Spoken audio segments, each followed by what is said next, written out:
معذوری کو پہلے کمزوری سمجھا جاتا تھا، لیکن روبوٹک اے آئی نے یہ تصور بدل دیا ہے۔ یہ جدید ٹیکنالوجی مصنوعی اعضاء، سینسرز اور ذہین نظاموں پر مبنی ہے، جو معذور افراد کو خود مختاری اور نئی طاقت فراہم کر رہی ہے۔ یہ ٹیکنالوجی کیا ہے اور کیسے کام کرتی ہے، جانتے ہیں دعا غفار کی اس رپورٹ میں۔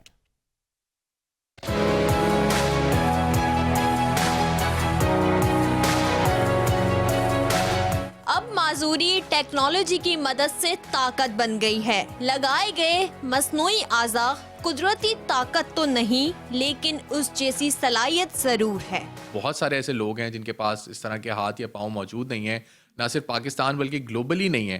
تو ہم نے اس چیز کو انیشیٹ کیا اور آج الحمدللہ 8 سال ہو گئے ہیں جس کے اندر ہم کانسٹنٹلی اس کے اوپر کام کر رہے ہیں اور اس کو گرو کر رہے ہیں۔ پہلے معذور افراد کو اسکریننگ کے ذریعے چیک کیا جاتا ہے تاکہ ان کی ضروریات کو بہتر طور پر سمجھا جا سکے۔ یہ ہمارا 3D اسکیننگ پروسیس ہوتا ہے جس میں ہم پیشنٹ کی اسٹمک کی 3D اسکیننگ کر لیتے ہیں۔ ایک 3D ماڈل ہمارے پاس آ جاتا ہے، اس کے مطابق پھر ہم آرم میں ڈیزائن کرتے ہیں۔ مصنوعی ہاتھ استعمال کرنے والے معذور شخص کا کہنا ہے کہ اس ٹیکنالوجی نے میری زندگی بدل دی ہے۔ مجھے بھی ایک پروتھیٹک لمبس بنا کے دیے، جس کی وجہ سے ابھی میں ان ہاتھوں کو یوز کر رہا ہوں اور اپنے ڈیلی ٹاسک جو جتنے بھی یہاں پر آفس کے اندر کام کرتا ہوں اس کے ساتھ کام کرتا ہوں، اور الحمدللہ ابھی ایک نارمل لائف جو ہے وہ ہاتھوں کے ساتھ گزار رہا ہوں۔ روبوٹک اے آئی معذور افراد کے لیے نئی امید، نیا موقع اور ایک نیا راستہ ہے۔